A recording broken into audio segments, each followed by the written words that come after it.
Oh, hi. Do you want to hang out? It's Mimi. I'm back. Turns out it's not so easy to get rid of me. Well, if you're going to hang out, you better put your helmets on, kids, because today we have some excitement. We're going off campus like usual.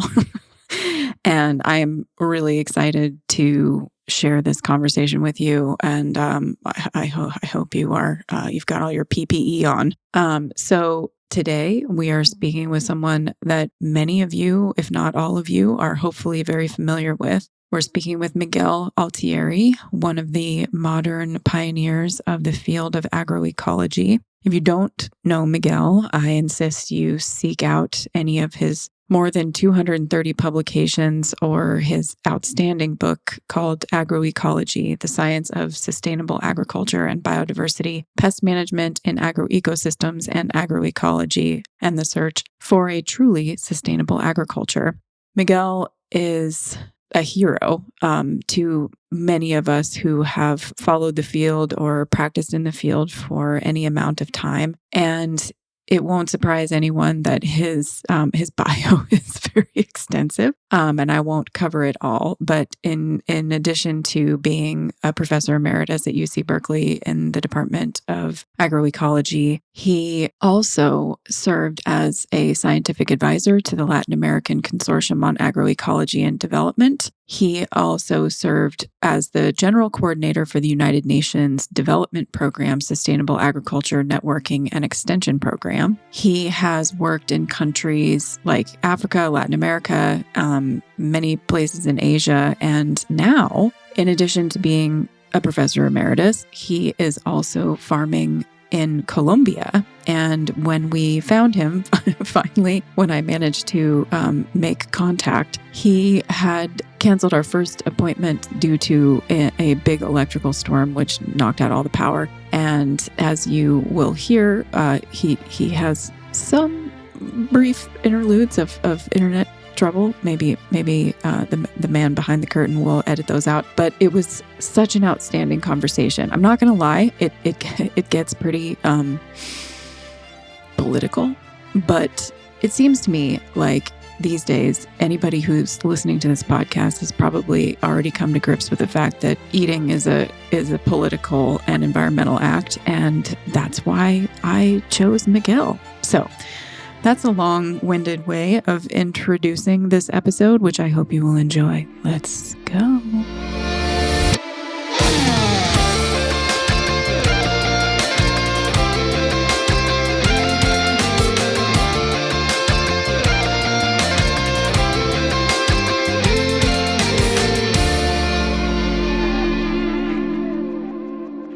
Today's episode of the No-Till Market Garden podcast is brought to you by BCS America.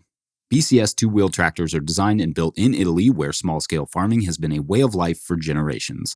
Discover the beauty of BCS on your farm with PTO-driven implements for soil working, shredding cover crops, spreading compost, mowing under fences, clearing snow, and much more, all powered by a single gear-driven machine that's tailored to the size and scale of your operation. We have been using a BCS tractor on our farm since 2014, and it has saved the day and leveled the workload more times than I can count. And I find new ways to employ it every single season. To learn more, view sale pricing, or locate your nearest dealer, visit bcsamerica.com. That's bcsamerica.com. To learn more, view sale pricing, or locate your nearest dealer, visit bcsamerica.com. That's bcsamerica.com. And while you're there, select tractors and attachments on sale through the end of this year. Today's episode is also brought to you by Certified Naturally Grown. Hey, sustainability nerds, if you run your farm with a high value on soil health, input reduction, and environmental impact, chances are you've thought about certification. Certified Naturally Grown is a farmer-to-farmer certification that demonstrates your commitment to ecological methods while keeping costs low and paperwork to a minimum, meaning you have more time to do the work you really love.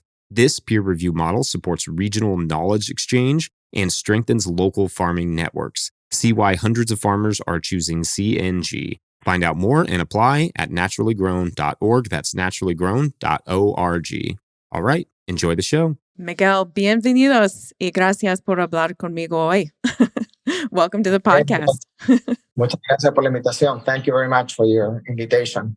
So I introduced you in the introduction, but I would love it if you would introduce yourself to our listeners and let us know a little bit about where you're working right now, what you're doing right now, and including your farming, but also how you came to be doing the work that you're doing and, just a little bit more about your journey.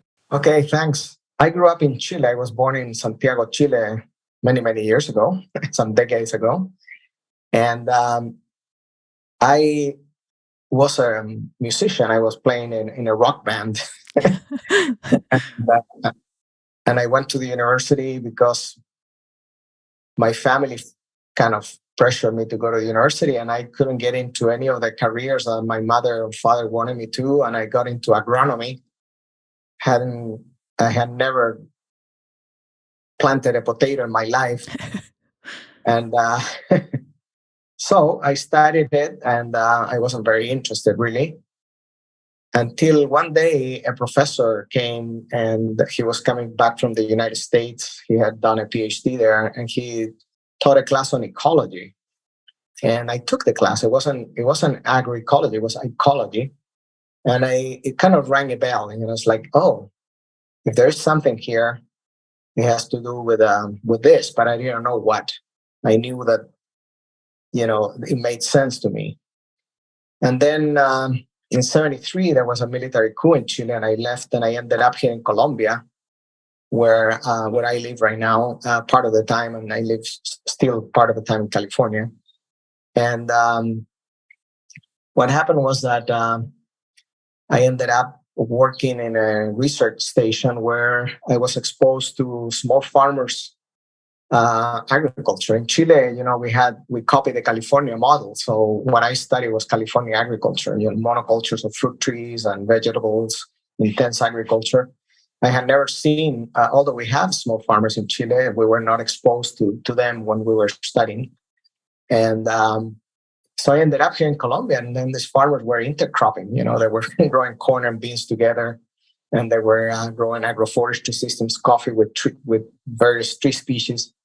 And kind of that blew my mind, and I felt that everything that I had learned was totally not useful to understand these systems, but that ecology made sense. So I did a master's where I started comparing monocultures versus polycultures of maize and beans. And I found that in the polyculture system, you had less pest populations because of natural enemies. They found more resources in the polyculture systems. Environmental conditions were more favorable for the reproduction of natural enemies, so they were able to regulate insect pests compared to the monocultures.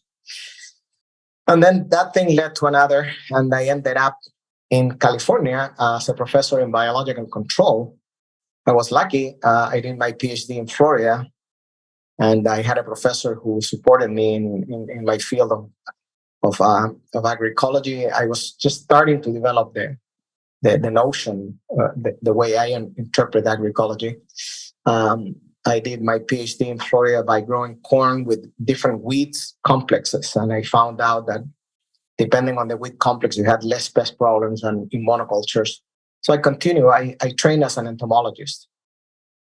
I ended up being a professor, young professor at that time, 23 years old, at Berkeley, Division of Biological Control. It was a group of entomologists who had been doing this kind of work, biological control of pests since the late 1800s.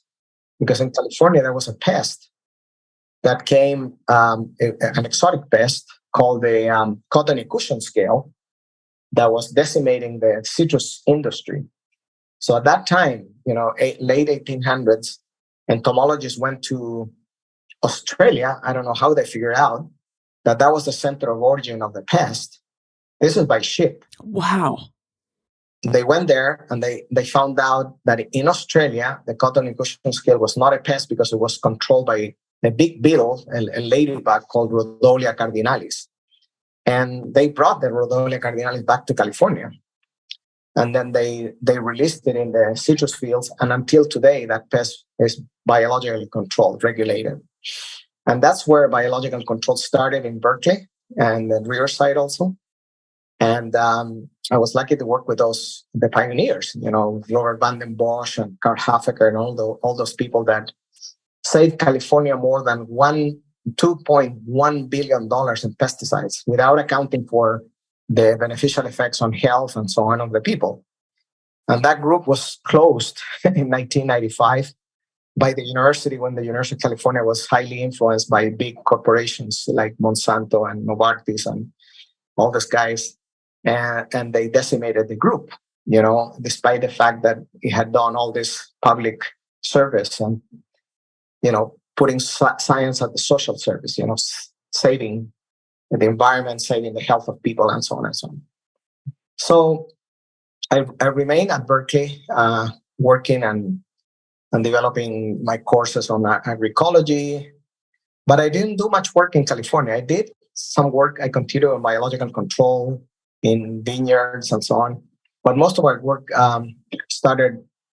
I started coming back to Latin America to work with nonprofit organizations, NGOs, and farmers organizations that were promoting agroecology, and that's how I have spent the last 30 years of my life working on here. And then I retired from Berkeley and I bought a farm here in Colombia. My wife is from Colombia. She's also an entomologist, agroecologist. And we decided to start putting theory into practice. And it's very challenging because the tropics is a totally different story, biologically speaking. We also have had 3 times more rain than usual this year. So everything is ups and down. We're testing the resiliency really of the systems. It's easy to talk about resilience and adaptation, but when there are certain thresholds that I think to accept. And also I continue active, doing a lot of training and a lot of conferences online. We are now going to Europe next week actually Thursday to give some courses in master programs in Spain and Italy and Portugal and so on. So I keep active and writing also. That's more or less the story. It's a great story. What are you farming right now on your farm in Colombia? We have about 42 different species of trees. So I'm creating diversified orchards, different fruit trees, all the way from avocados to citrus to different tropical fruits. And then with an understory of forage peanut. Cool.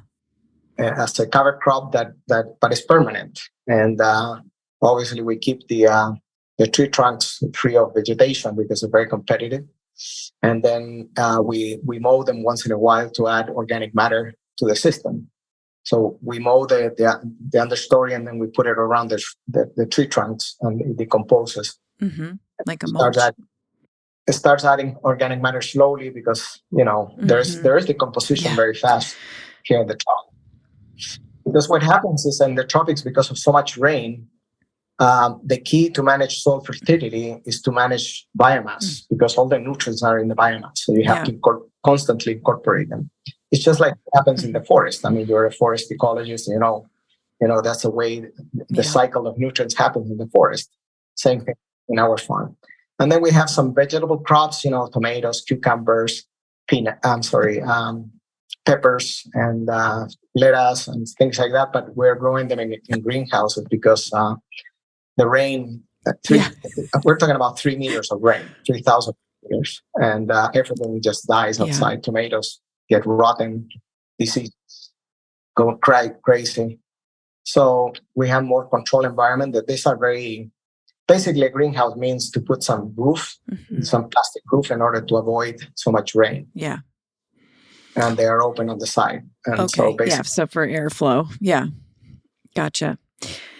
Well, that's a fascinating journey that you've been on. And you were very early in the field of agroecology. I mean, sort of at the beginning of when it started to be used as a term in agroecosystems. And it's getting used now more and more, especially in, our current international conversations and platforms about food production and the intersection with climate.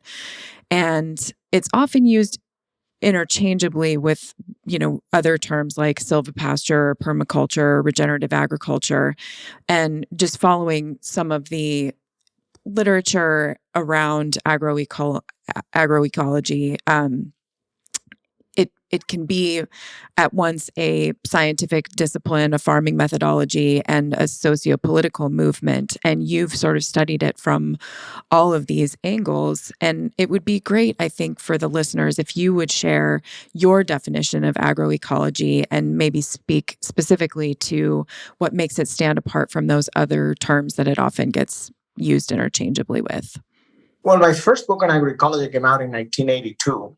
It was in Spanish first, and then it was published in English in 1987. More or less around that time, a little bit later, came the book of Steve Gleasman, who is a professor of agroecology, emeritus now also, Santa Cruz.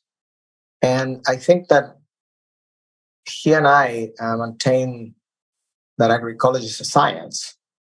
It's a science that is particular because combines not only the knowledge from Western universities, ecology and soils and entomology and so on, and social sciences, but also traditional knowledge, farmers' knowledge that has accumulated for centuries, especially in Latin America. It's interesting because if you look at the pioneers of agroecology in the US, I'll mention some names, for example, Gleasman, John Vandermeer, Peter Rosset, others, all of them had one thing in common. They all spent time in Latin America working with small farmers. Mm-hmm.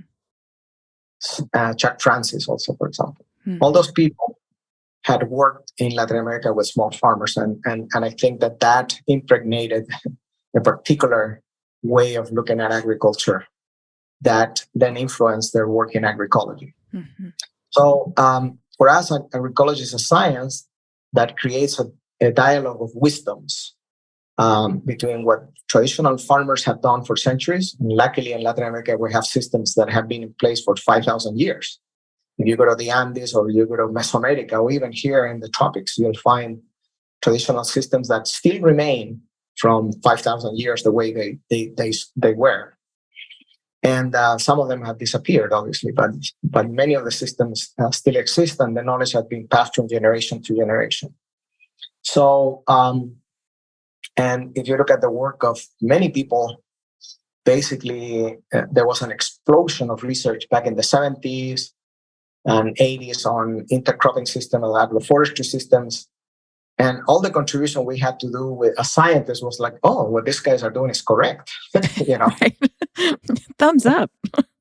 Yeah, nothing to improve the system. So it was just, the mechanisms that are happening here, the interactions that are going on, the processes, is all fantastic. There's pest regulation, there's soil fertility enhancement, there's all kinds of things going on, weed suppression, etc. So anyway, from that dialogue of wisdoms emerged principles. These principles are universal in the sense that any system, in order to be resilient, sustainable, productive, has to follow these principles. And we call them the principles of agroecology, which is basic, diversification of the system, recycling, organic matter accumulation in the soil, minimize losses, and enhancing synergisms and interactions between the different microorganisms and vertebrates and invertebrates that are present in the system. So agroecology doesn't work with techniques or with recipes, or it's a set of principles that then take the form of practices or techniques. For example, intercropping is a technique. It reflects the principle of diversity. So, and then so the principles are manifested by practices, and the practices set in motion processes. For example, green manuring. That's linked to the principle of accumulation of biomass, recycling of biomass, and accumulation of organic matter. What processes does that get going?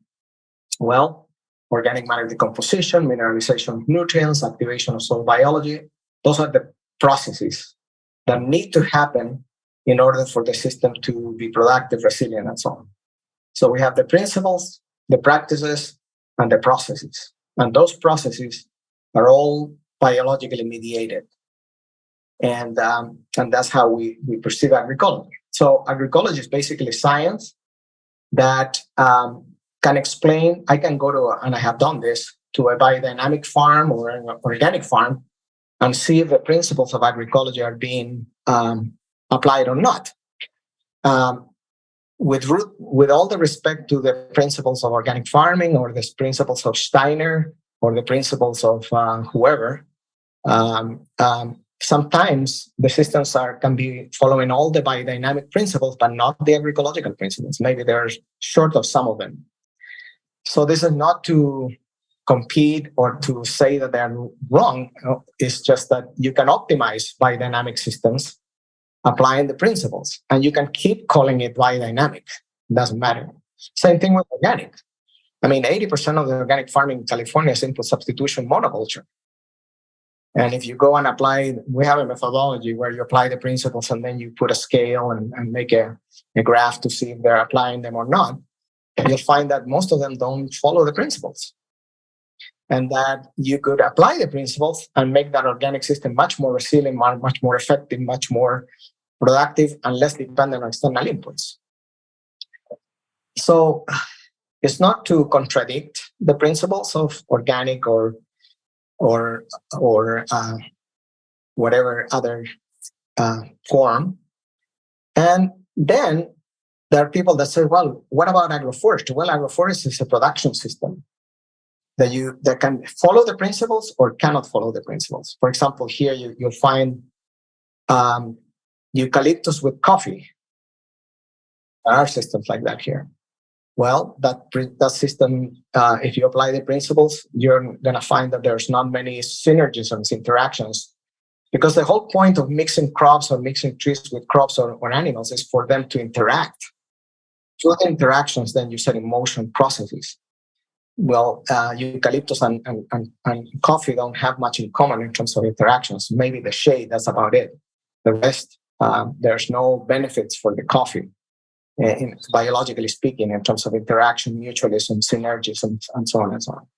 But then there are other systems that follow the principles much more closely. So to me, crop rotation, cover cropping, agroforestry, silvopastoral systems are systems of production that can follow, that are based or not based on the agroecological principles. And the names, as I told you, without contradicting what Steiner said or whoever, I find that there are some systems that do not follow the principles, and they could be optimized, and they can continue following Steiner recommendations and calling them biodynamic. So agroecology is like ecology. Ecology is a science that studies ecosystems and biomes in the world, and they all follow the same principles. You can study them with the same ecological framework. You can look at nutrient cycling, energy flows, water cycles, whatever, succession, any processes, and they're going to be different in the tundra versus the tropical rainforest, but the principles are the same. Processes are the same. So to me, agroecology is a science that can look at a transgenic field, corn transgenic monoculture, and study it from an agroecological perspective and see why it's a total failure. Versus you can go to a traditional system, here in Colombia, where farmers have 20 different species mixed with coffee, and you find that this system makes a lot of sense, ecologically speaking, because of all these processes that are happening there. So, and I can go to an organic farm studying it and see the limitations, and the whole purpose is to optimize them, to revitalize them. Now, the other thing that is happening is the cooptation of agroecology. That's a different story, because what happens is that in the beginning, when we started back in the 80s, can you imagine 1982 when my book came out? You were considered a communist or hippie or a crazy person. And basically the establishment rejected us. It just isolated them and marginalized them as a bunch of hippies or communists, whatever they wanted to call us. But agroecology kept growing as a movement. Why agroecology? I'm sorry that I'm trying to go through different directions. That's great. That's great. Why agroecology is so compatible with social movements that are struggling for land reform and land access? Because agroecology is socially activating, first of all. It's a science that requires participation by the people. Second, it doesn't question the rationale of farmers, of traditional farmers. It builds upon the knowledge, respects that knowledge, not like the Green Revolution that rejected the knowledge of small farmers as part of ignorance and whatever. Then it's environmentally sound because it doesn't transform the systems. It basically optimizes the systems. I can take a biodynamic farm that is already working okay, but you can optimize it. And then it is economically viable because it breaks the dependence from external inputs, because you set in motion a system that is self-sufficient in terms of inputs and processes. So at the beginning, then they rejected us, but agroecology kept growing because it started. When we started, was mainly in Latin America. I'm talking about was mainly taken by NGOs at the beginning, NGOs that were working with small farmers in environments that were politically very sensitive. For example, in Chile under a dictatorship and so on. In Brazil, the same thing. And then students became aware that there were this thing called agroecology that they were not being taught in the universities. And then they went to see the work of the NGOs, and then they started pressuring the universities to start teaching agroecology. And then the peasant movement, the social movements, I'm talking about the Via Campesina. Via Campesina, yeah.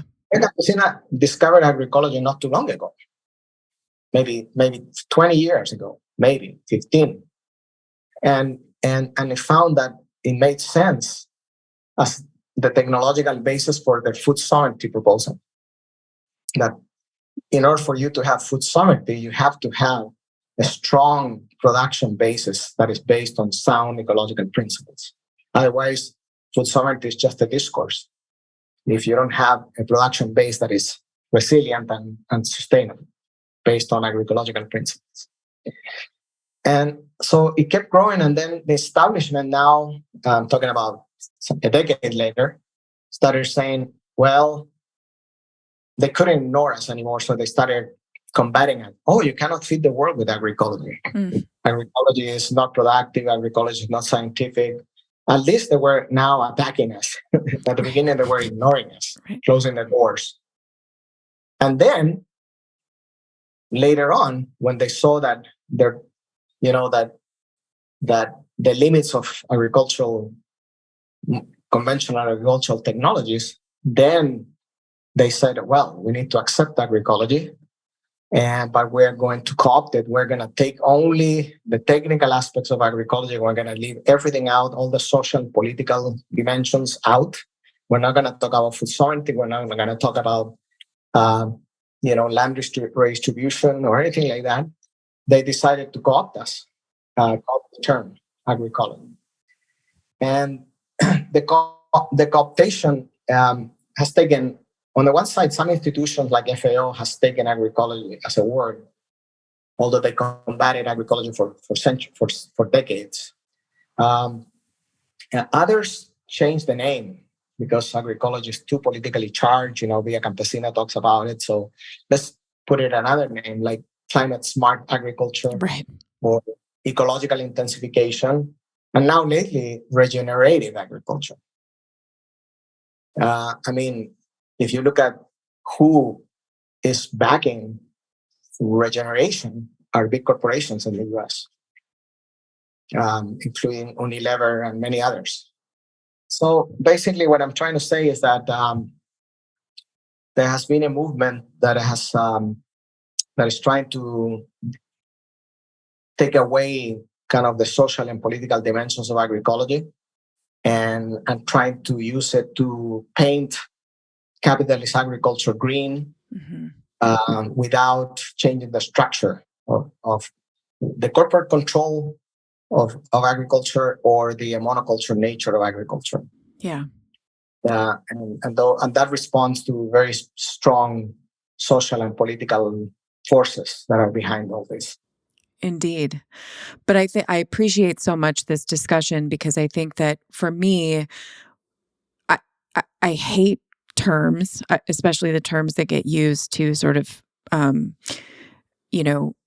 make agriculture appear this way or that way, where there's a framework for thinking about a system, and we should always approach the land and the stewardship of the land with that system in mind and the energetic, sort of holism of that system. And that's what I think resonates so strongly about agroecology, and that it is a system for optimization of any system, but that context is everything. And therein lies the difference between strategy and tactic, because you would shift your approach based on the system that you're working in, and you would optimize every system differently. So I really appreciate the discussion, and I think that there's so much there that bears unpacking, but that the social aspect, I think, and the idea of having a framework for any person, any human being, to approach their system is to empower. It's like teaching a man to fish instead of giving a person a fish or whatever. But the idea being that, the power lies with the people, as opposed to with this system that we get plugged into, or that we get sort of it's hard to find a term that isn't triggering, but that we become so attached to that we can't find our way out of. And I think that that's the main reason I wanted to speak with you, because I feel like every time we kind of get started seeing our way towards resilient systems in the developed, what we call the developed world, the industrial system wants to just get in front of any attempt anybody's making. And it's why I think the work that you've done in, Central America, Latin America, South America, places where that connection is less forever, that there are things really to study there. So I just really appreciate the discussion. Yeah, the thing is that also this discussion that is going on is, on regenerative, even in Latin America, is very much a discussion of the upper middle class, white middle class here. I mean, the people that talk about regenerative are the people that are connected to, to the gourmet world and the high cuisine and so on and so on. And, they don't question the inequities in the food system. Yeah. Just a bunch of privileged people that can talk about those issues and access to this expensive food, that is called organic or regenerative. The people that are really doing the work in the world that are producing the food are the small farmers. 70% of the food is produced by small farmers, but they only control 30% of the land. Yeah. The rest of the people, some of them produce. I mean, coming from California, I know very well that scene. The true organic farmers, the true pioneers of organic farming, were basically in California totally marginalized, and then the big industry took over, and you have 80% of the production of organic farms of organic produce in the hands of 3% of the farmers. And the rest of the original farmers now are struggling. They have to sell in farmers market. They're very expensive, their food, because otherwise they cannot live. And then the big companies are the ones that are marketing the stuff. Here in Latin America is a different story. It's thanks to the farmers, the peasants, we call them, the campesinos, people eat. I mean, during the pandemic, the only people that were producing food were the peasants. Mm-hmm. And it became very obvious that if you put in the hands of small farmers and peasants the food production, you can actually ensure a more just and accessible way of people reaching food. I'm talking about the poor people. Yeah. And we have millions of poor Yeah. people. I mean, this country, 2% of the population makes more than $3,000 in Colombia. Yeah. We have 50 people. So the rest of the people live on $100, $200, $300, $400 a month. That's it. And so the need to democratize the food system and to make it available to people not through the big market chains, but through alternative, Van der Ploeg, who is a rural sociologist from Holland, he calls it the bypass of the food system. You have a food system that is controlled by big corporations, and here you have the consumers and the producers here, and then the corporations strangle the food system, and they determine what the farmers are going to produce, with what technologies, because people think that farmers are free, to choose. Not in the U.S., not in Europe. They're all controlled by the Farm Bill or environmental European regulations, and those are influenced by obviously the big corporations. I mean, the lobby of the big corporations for the farming is huge. And then so they control what farmers are going to produce, what technology they're going to use, how much they're going to produce. There are quotas. And then the consumers eat the other part, which is the big supermarkets that determine what they're going to eat, the food quality, the price of their food. So what he talks about is creating a bypass to the food system, the corporate food system, and that bypass has to do with the alliances between consumers and producers, in which most of the exchange, there's monetary exchange, but it's all ruled by solidarity economics instead of market economics, solidarity economics. And there are many, many examples. I'm not talking about, because some people say, yeah, we have farmers market in the US, but when I used to teach at Berkeley, I used to send my students to see how many minority people they saw buying in the farmers market. Exactly. And it always was like 0.5%. Yeah. So I'm talking about ways of democratizing the food system so that the right to food, which is the human right, is enacted.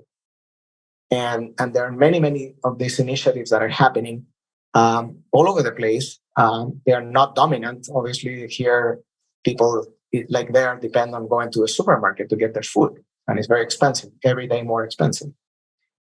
But there are other mechanisms that are at the grassroots functioning. And those are the mechanisms that I think that can enlighten ways of massifying that. The whole idea of how do we scale up agroecology, despite the corporate forces, the government forces, and the economic forces against it, how can we scale it up? And my experience is that agroecology crystallizes at the local level. Mm-hmm. That's where it becomes a reality. Farmers with their diversified systems and their exchange mechanisms with local consumers. That is happening, and it happens despite the fact that the structure in terms of market control, government policies is not conducive, but it happens at the local level.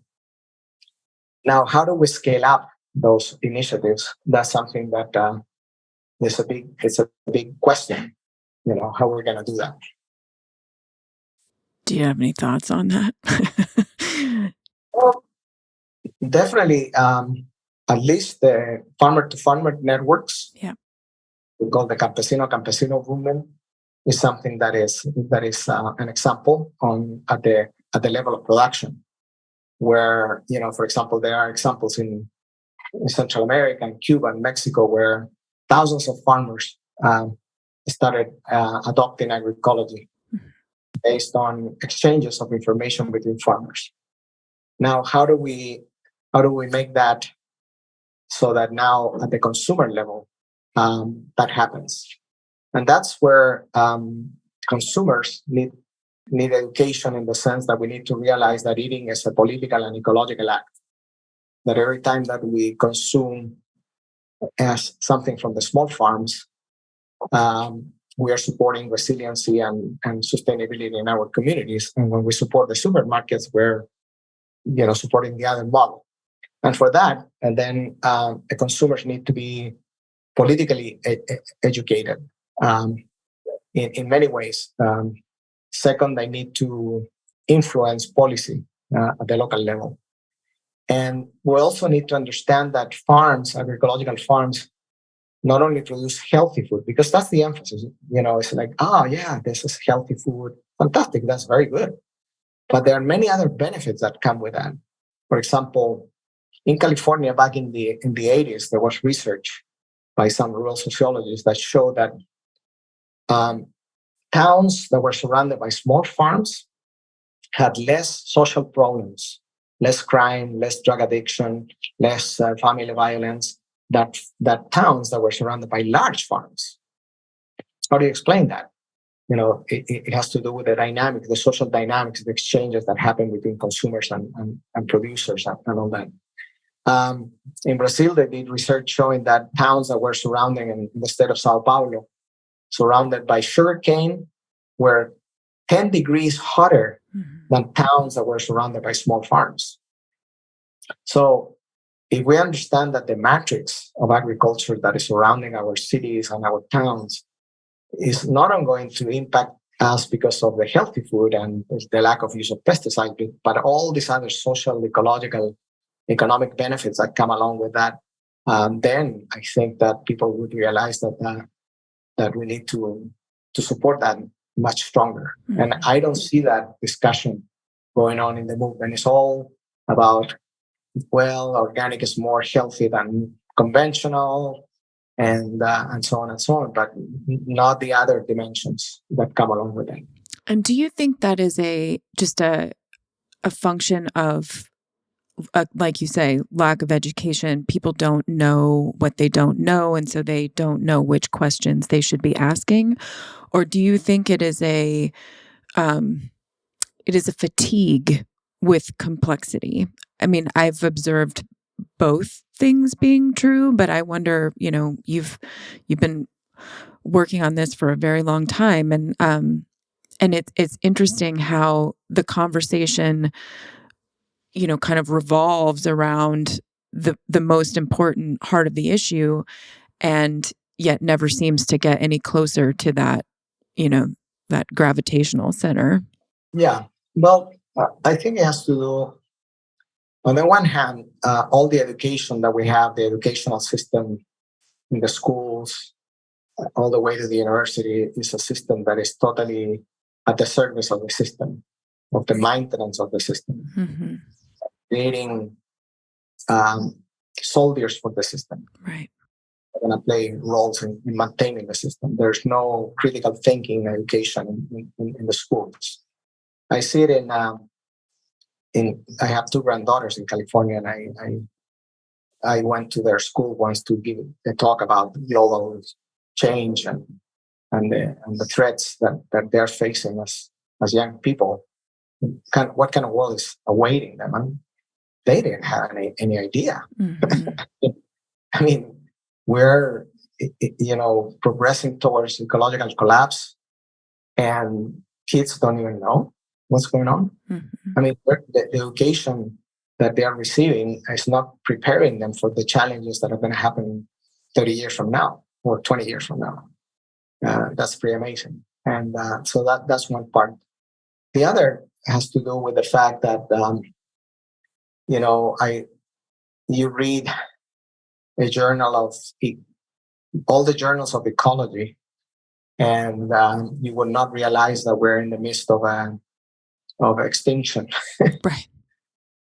because researchers are just looking at very, very narrow parts of the problem. And it's also happening in all the sciences. There's lack of systemic thinking and looking at things in a more holistic way. Mm-hmm. So,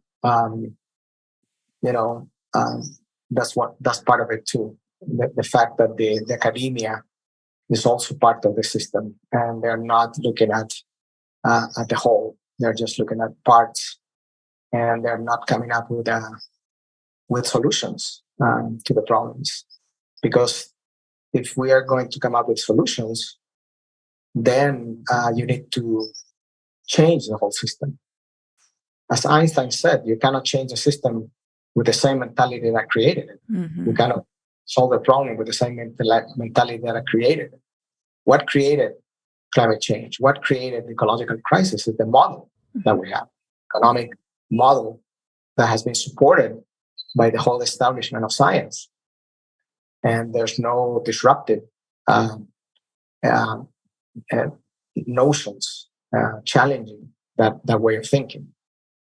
And I don't see any way out. So that's what agroecology does. Agroecology basically does, it just contradicts all the principles on which conventional agriculture is based and the forces, the economic forces that are behind it. And it doesn't, it's not a reformist approach, it's a transformational approach. It requires a total transformation of society, the economic system, and so on.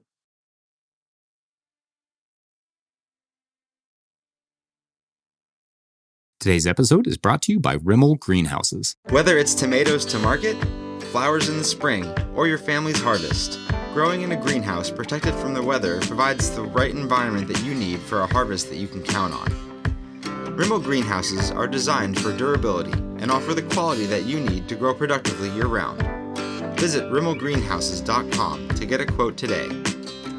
If I may editorialize for a second, I own a Rimmel tunnel. I love it. We built it ourselves, and I really appreciated the quality of the tunnel as well as the customer service we received in the process. So make sure to check them out. Today's episode is also brought to you by Johnny's Selected Seeds. Johnny's Selected Seeds is a proud sponsor of the No-Till Market Garden podcast. Since 1973, Johnny's has supported farmers and gardeners with superior seeds, tools, and information to help ensure their growing success and help feed their communities and families.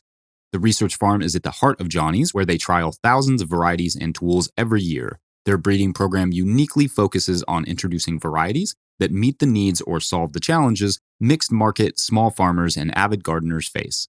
Visit johnnyseeds.com for innovative new varieties and time-tested favorites to grow this season. You can also browse their online growers library, link in the description, for a wealth of free educational resources. The employee owners at Johnny's look forward to growing with you. All right, back to the show. And at this point, you're farming your own farm in Colombia and largely, kind of retired from academia, but you're still writing, you're still active. Where do you see the greatest opportunities in terms of, I'd like to think that, the global food system, the, sort of unfettered trade, that collapse of the whole entire thing, that we'd be smart enough to be proactive before there's collapse. But have you kind of gotten to the point where you think that that's what's necessary before these things can be adopted, especially in the West, if we want to call a spade a spade? Yeah, I think that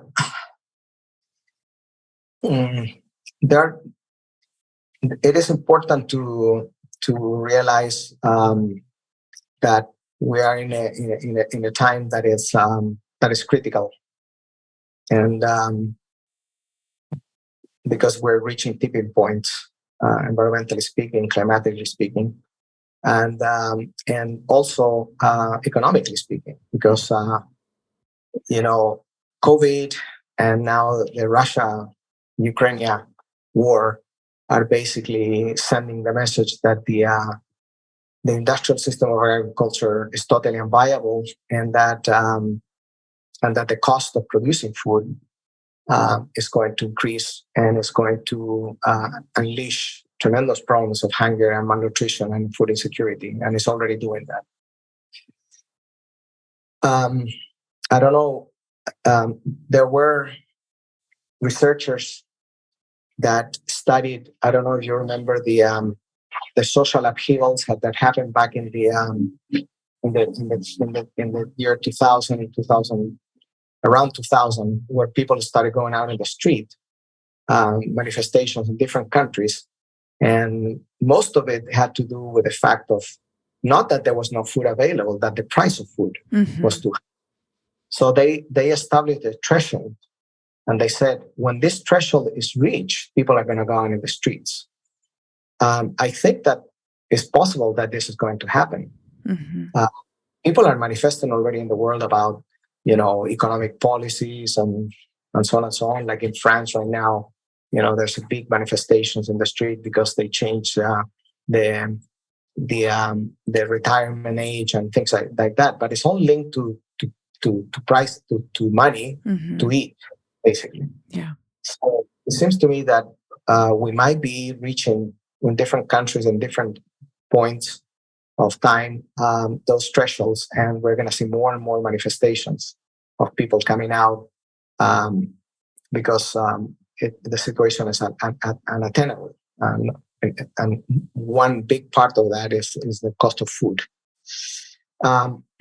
So if we realize that, because people also say, well, but the other model doesn't work either because organic food or regenerative food or whatever is more expensive, which is.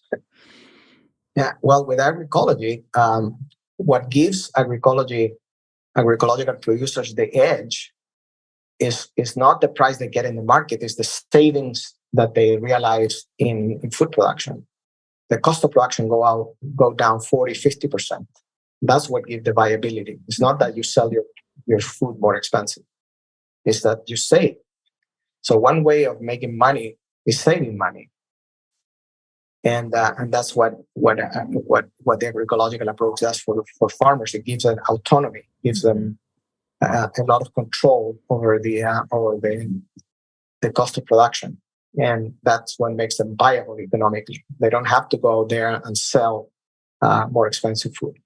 And then on the other hand, where you have progressive governments, like in the case of Brazil, the first period of Lula, now he's back again. Hopefully this is going to happen again. Yeah. In Brazil, there's a national law of agroecology that was established in Lula because of the social movements that pushed the governments to create that. And one aspect of that law is the social markets for food. That is, that the government has to buy small farmers. 30% of the food that is produced by small farmers has to be bought by the government to be served in the school, in the hospitals, in the jails, and so on and so on, the institutional markets. So if you produce with 40% less cost, and at the same time you have policies that would give viability to those farmers, that they don't have to compete in the markets that are totally biased against them because the government is using that food for social purposes. So I always thought, what about if in Berkeley, for example, all the schools, would buy the food from the local farmers rather than these corporations that give them pizza and hamburgers to the kids. Right. The situation would change dramatically. So those examples, I think, that are useful to see how we can get out of this. I don't see that the system is going to change, at the top down. Yeah. It's gonna come from the bottom up with little examples like that. We call them the lighthouses. Examples that are giving light. We have farm lighthouses. We have consumer producers association lighthouses. Different spaces of hope where you see these changes happening at the local level. Whether they're going to be scaled up, I don't know. Maybe the summation of different. If they happen enough, then it is scaling. And the durability, I think, of any system, actually needs to be first made strong locally so that it has the durability to, proliferate. But then also if things fall apart, kind of on a national level, you still can contract back to the regional integrity of the model that you started. I mean, that program in Brazil was so amazing. And I mean, do you have any awareness of whether or not that's going to come back in this? Yeah, the situation is very different now because of the economic crisis. But yeah, definitely, agroecology is back in the agenda. It's also on the agenda of the government of Chile with Boric. It's a 36-year-old president. He calls it the first ecological government of Chile, which is true. And they are promoting agroecology. But, the big interests obviously are trying to block everything he does. But there are little changes that are going to happen because there's political will behind it. Here in Colombia, we have also Petro, who is a leftist government, the first leftist government ever in this country, and is also pushing agroecology. There's going to be, at least hopefully in the 4 years of government, they're going to leave some kind of a framework for a national law of agroecology here also. So, things are moving. I don't know if that's going to lead to a total change, but at least it's going to set the basis for future changes to happen. Yeah. Well, and the more countries find their way towards disengaging from these trade systems and, this sort of more global food commodity systems, I think other nations will gain confidence and, see what's working, because those countries, this one included, that are so tied to that system, I think it's going to take quite a bit of fleeing the ship before this country comes on board. But in the meantime, I think it would be great. I would love it if you would speak a little bit about, so, you've touched on this, where a lot of the farmers who listen to this podcast, they are small independent producers who grow, very diversified systems, and they sell their food at market gardens, and they need to get a premium for that in order to, pay their mortgage or their bills. And yet most of them, I think, also think in this same way, that they would love to be feeding the people who need the most nutritious food the most right now. And what advice do you have for those people who are here, who are in the system, who maybe are, just working really hard and want to participate in being a part of change, and they thought that just by growing healthy food in their communities, they would be able to help facilitate change? But where do you think the big opportunities are for those people to participate in this movement? Well, the difference between the US and Latin America would be that in the US, we have a very small farmer space. I mean, less than 2% of the population is farming. And in Latin America, we're talking about 40 to 50% of the population farming. So the change is going to be rural based. And the US, it has to be urban based because, that's the base. Unfortunately, the people that are aware of these issues that we're talking about, and mostly the educated that eat in the US people, we are all privileged people that are able to understand these issues and talk about them. The great majority of people are struggling. They didn't receive education on these issues, and they don't have the opportunity to go to seminars or to listen to webcasts on these issues. And the question is, how do we reach those populations so that they understand that food is a human right, that healthy agroecologically produced food is a human right, and that that access to healthy food produced with agroecological methods is a right that they have. I think that's one part of the equation that needs to be looked at. Now, I understand that farmers have to get a good price in order to make the way of living and so on, pay the mortgage and all that. But also we need to, I mean, this is a personal thing, but how much is enough? Exactly. The word enough. We don't say it enough. How much do we need to make to maintain a certain style of life? Because there are probably farmers that produce this kind of food that aspire to a certain level of living that is comfortable but not luxurious, and others maybe not. So, because I don't understand why a farmer that produces with agroecological methods has to sell their produce more expensive when they are already saving 40% in their cost of production. Now, also, there's a political responsibility on the part of the farmers that they need to unite and organize, like the Via Campesina, for example, and pressure the governments to provide the policies that are going to be conducive for them to expand their operation and make it viable.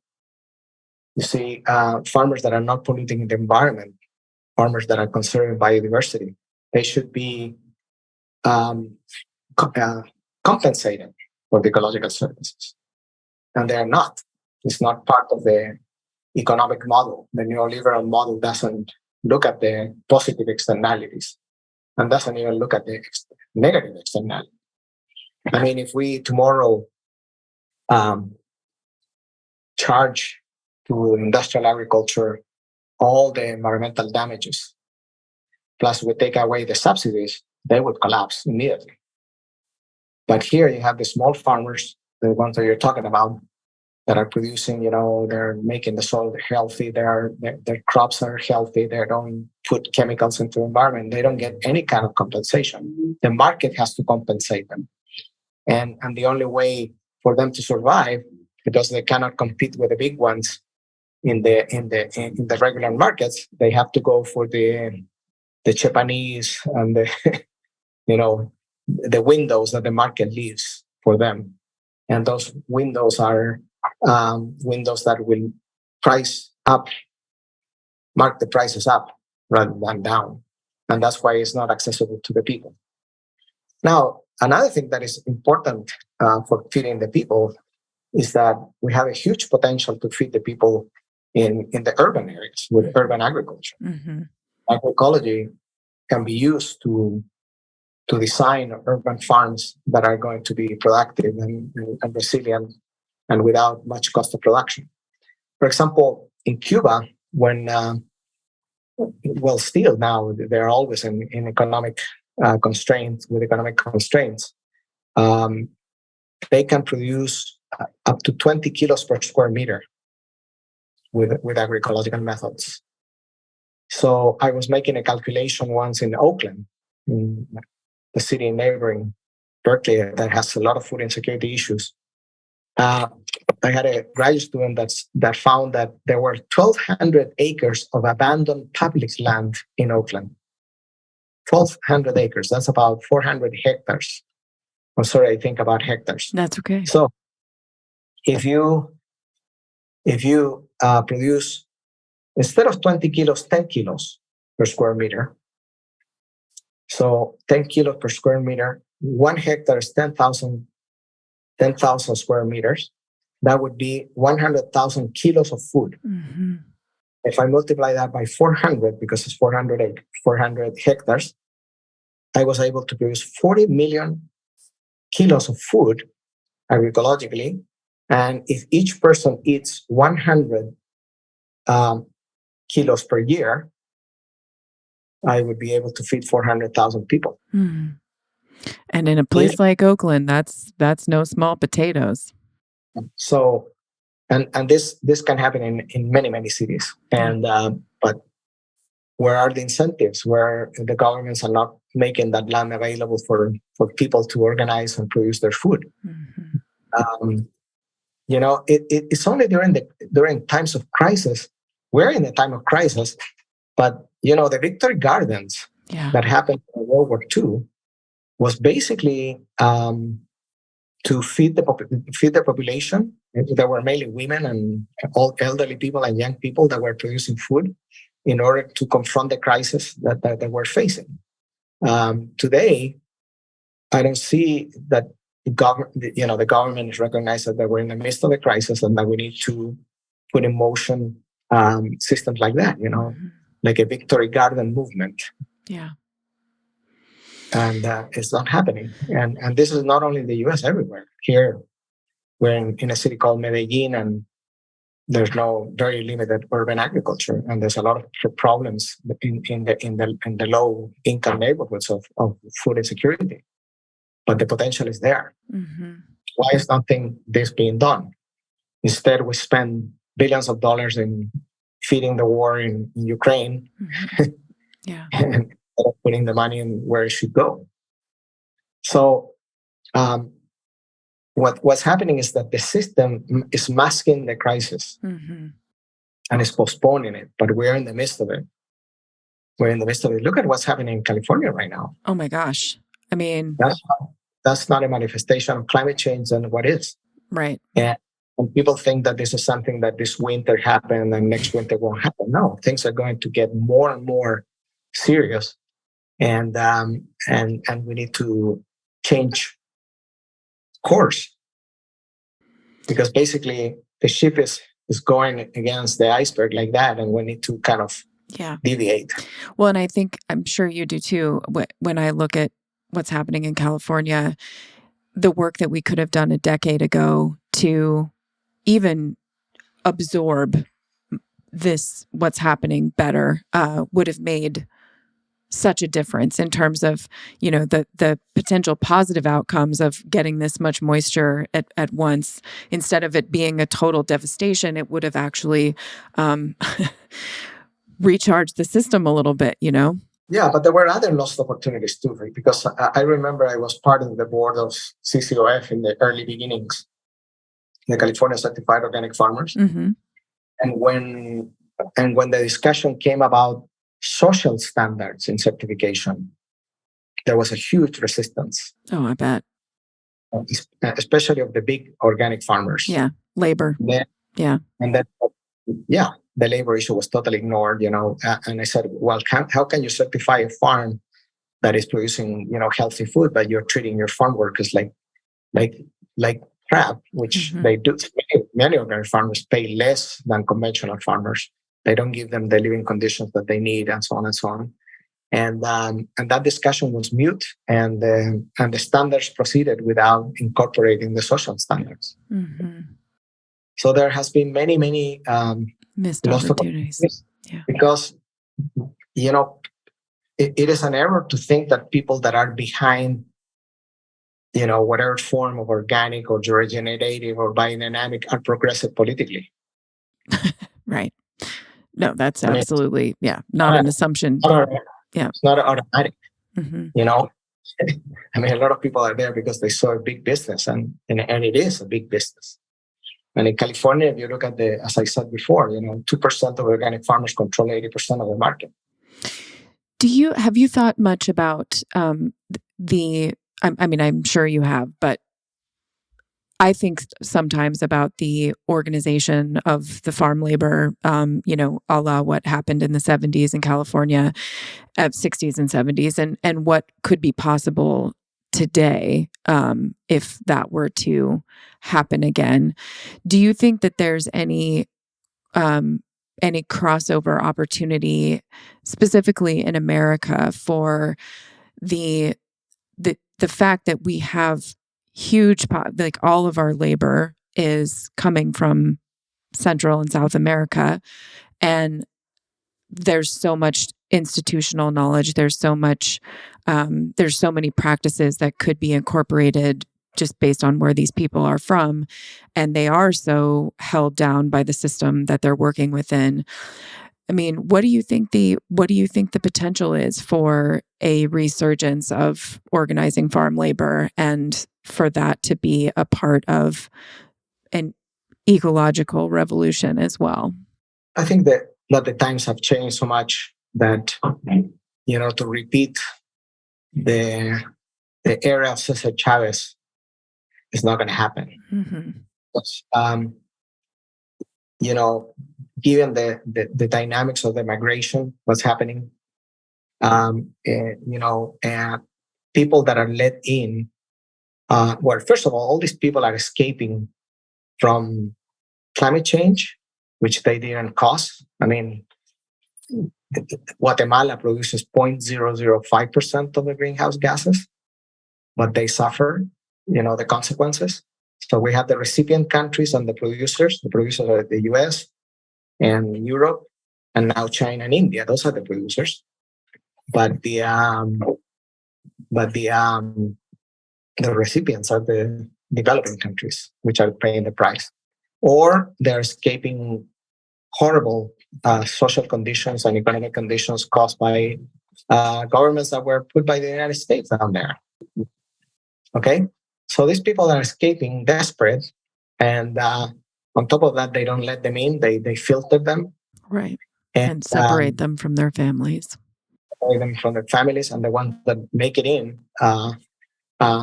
they will accept anything, and they will not. I don't think they will have the motivation to get involved in any political activity. And they're just thankful that they were able to get in and whatever they're working on, washing dishes or whatever they are, or harvesting in the middle of Salinas Valley or something like that. I don't think that there's that opportunity. And what's going to happen is that it is predicted that by the year 2030, there's going to be 70 million ecological refugees, at least. And they're not going to go to Africa. They're going to try to get into Europe, but the walls are getting bigger. And in the US, the walls are getting bigger. And they're going to come to Latin America. For example, here in Colombia, there is 4 million Venezuelans that have moved into Colombia because of the situation in their country. And this country has no capability of absorbing 4 million people. I mean, they have enough problems with their own population. Mm-hmm. That is so many people. And then those people, because I've seen the situation, they will work for anything. They will work for anything. And, forget about thinking about changing the system. It's not in their agenda. I mean, they're in survival mode. So most of the people that are getting in the US, desperate people that have to flee their countries for a reason that they have anything to do with, I don't think they're amenable to get organized politically. Mm-hmm. That's my feeling. Maybe I'm wrong. I hope I am. But I also don't see the support from the general society to support this movement, this political movement, to legitimize it. I don't know if you saw that video called One Day Without Mexicans, in which they try to make the point that, if the Mexicans don't go to work tomorrow, you're not going to have food on your table. And that wasn't enough message. Mm-hmm. And people just don't get it. And they don't, society has to support or at least sympathize with the causes of these people that are working as slaves in the fields in very bad conditions. And it's not happening. So, and on top of that, most of these people don't even speak English. Mm-hmm. So I don't see that there's going to be a revival of the rural movements in California or in the United States. I see that the only way to change the food system is that if there's a movement of consumers that understand clearly that eating is a political and ecological act, and that we need to change the system, that it's not a matter of me having access to healthy food and pay for that premium price, that the future of of my world and my society and my children is going to depend on having a different type of agriculture, because agriculture is one of the major forces that is modifying the biosphere. Mm-hmm. It's therefore, if we tackle agriculture, we are definitely going to be able to improve the conditions of the global ecological conditions. But I don't see that movement happening. There are obviously some here and there, some farmers and some consumers that are linked together, local experiences that are lighthouses, that are spaces of hope. But it's not changing the general system. And I don't see that that's and I don't think the change is going to be, as I said, from above or political, where there's going to be a big agreement among the powers to change course. What is going to happen is a collapse. It's the collapse, economic, ecological collapse. It's not going to be like a huge earthquake and everything is going to collapse. No, it's slowly. Yeah. It's starting. It's already starting. It's happening. Collapse, and that perhaps people are going to be able to organize at a different level rather than a national or state, organize more regional or locally. My wife that's living, in order to be able to make those changes. Yeah. Well, just to sort of bring it back to the framework of agroecology and the tenets and the way that, if people were to have the type of awakening that we're talking about on the consumer end, because there are a lot of people who are just eaters who listen to this podcast as well. Aside from just hearing that eating is a political act, it's an environmental act, what do you think people really need to understand about what this system of farming or this system of agroecology can do in every region of the world? What do you wish people understood more at the consumer level about what agroecology means or could mean for them? That is a good question, but we need to realize that we're part of the food chain and that we're totally dependent on primary productivity, and that primary productivity, that is the production of animals and animal biomass and plant biomass, is fundamental for our well-being, obviously, and that depends on the soil health, and that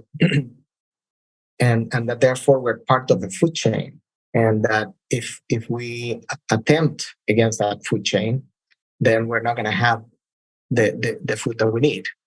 And on top of that, we are in a scenario where climate change is going to challenge the dynamics of the production of biomass because of droughts or excess moisture, or whatever the events that are happening in different parts of the world. And so we need to take this very seriously. That if production of food goes down, then our well-being goes down, our health and everything. And for that, we need to put in place systems of agriculture that are based on the laws of nature, on ecology. And there are many examples that are already in place, and that we need to scale them up, and we need to change. But how is that going to happen? Because people put a lot of trust in science, but how many universities are teaching agroecology in the U.S.? The main curriculum is still biotechnology, transgenic. We're talking here about the agroecological revolution, but think about the revolution that they're talking about. Mm-hmm. It doesn't have anything to do with it. It has to do with robotics. Mm-hmm. It has to do with CRISP, gene editing. Yep.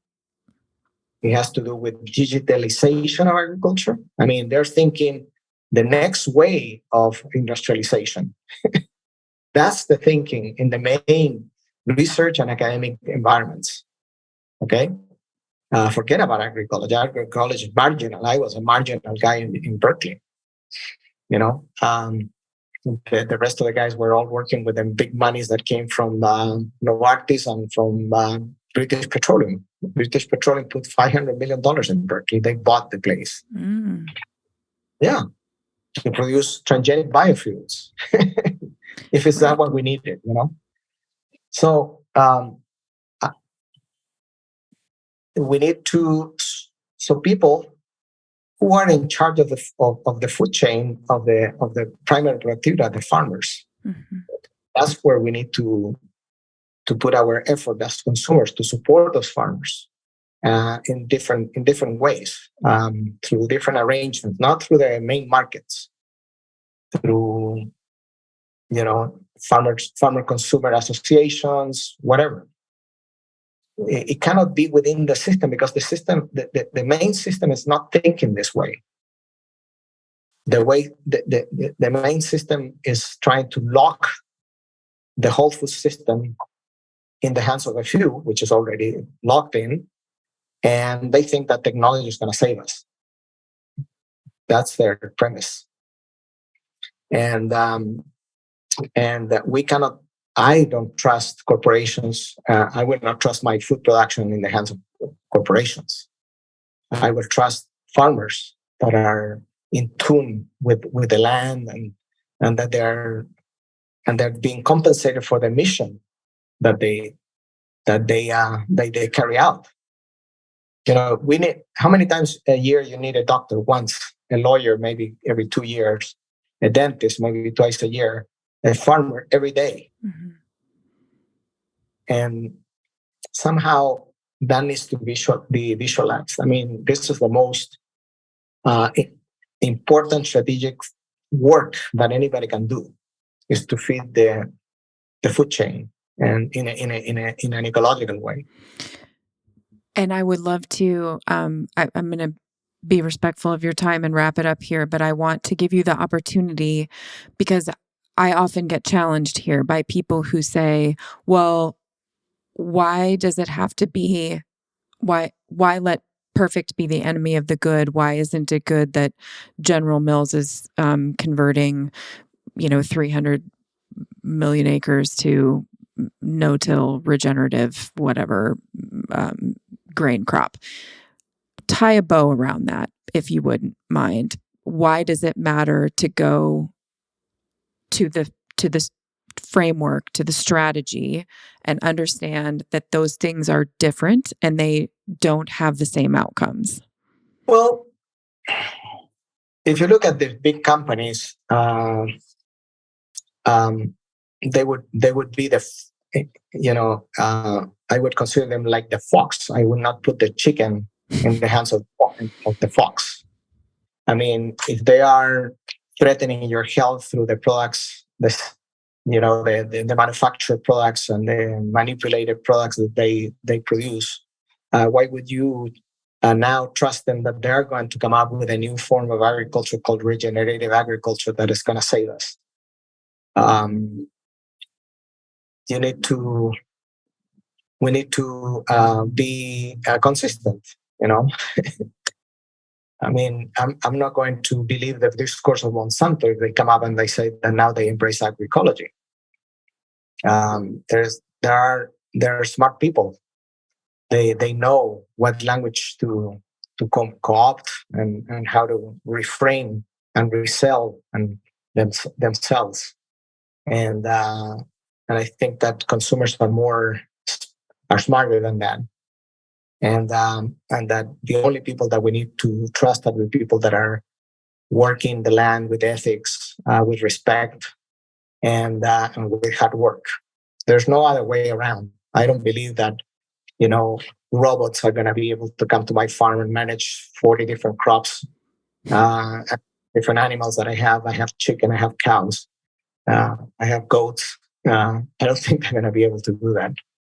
No matter how intelligent they think they are. I mean, because also it is it is deeper than that. It's a relationship with nature that you establish, and the farmers, that do this well, know that it's a communion. You are part of the system, and that's important. That dimension is very important. I have realized it now that I farm. Mm-hmm. And when I came here, 4 years ago, I thought I knew it all, and I had to knee. Yeah. As nature decided. I said, agroecologically speaking, this should go this and this and that, this association, this tree species here. And then nature, 1 month later said, no, this is not the way. And you figure out why not. It didn't give me the answer. And then I understood that there is much more than just scientific thinking. There's a lot of intuition and communing in order to understand these processes, because you become part of the ecosystem. And so I've learned many, many lessons. I also, a lot of people talk about, how important it is to have a diverse, framework of vegetation around your farm, which we do. But then I realized that I had to share 20 to 30% of my fruits and my chickens with nature, because there are foxes and there are tigrillos, little tigers, Mm-hmm. and there are monkeys that love the tomatoes, Mm-hmm. and they don't love that, that landscape matrix that I have around my farm. So I said, okay, well, I'm following the agroecological principles, but I'm fomenting all this biodiversity, and they want part of my of my production. And so, for some farmers that might be tough. 20% of your production goes to share with nature. Those are the inhabitants of the ecosystem where I farm. And so there are a lot of lessons that I'm learning, and that is making me much more humble. Mm-hmm. And more respectful of farmers. I don't know how they make it. I'm a lucky guy. I produce. I have my pension and all that, so I don't depend on agriculture.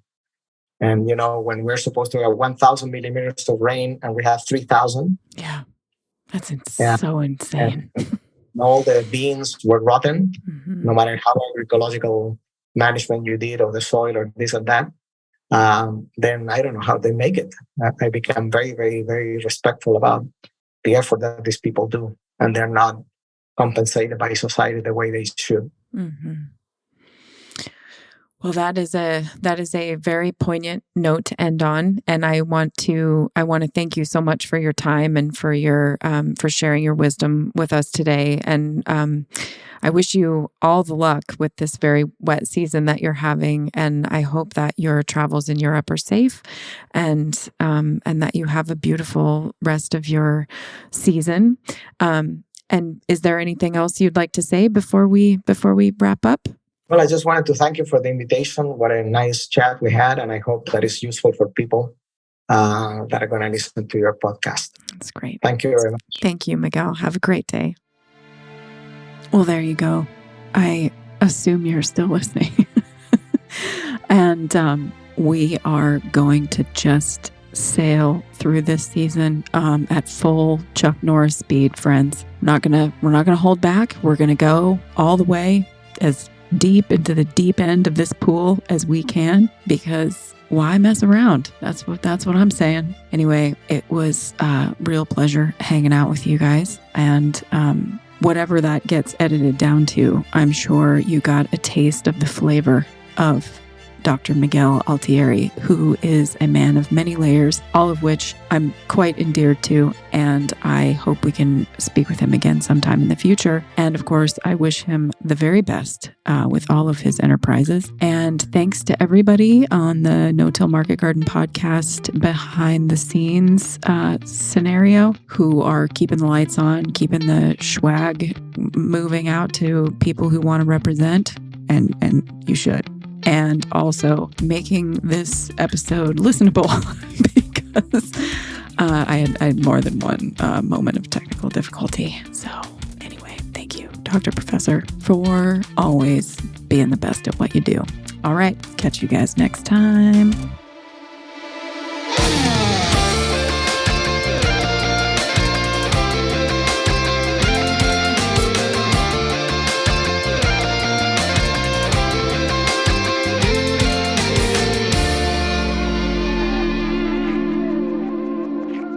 All right, I hope you enjoyed that episode. Real quick, some things that we have going on. First, I just want to give a special shout out to Jackson Roulette, who is the co-founder here in No-Till Growers. His garden was recently demolished by a very centralized tornado, so that's fun.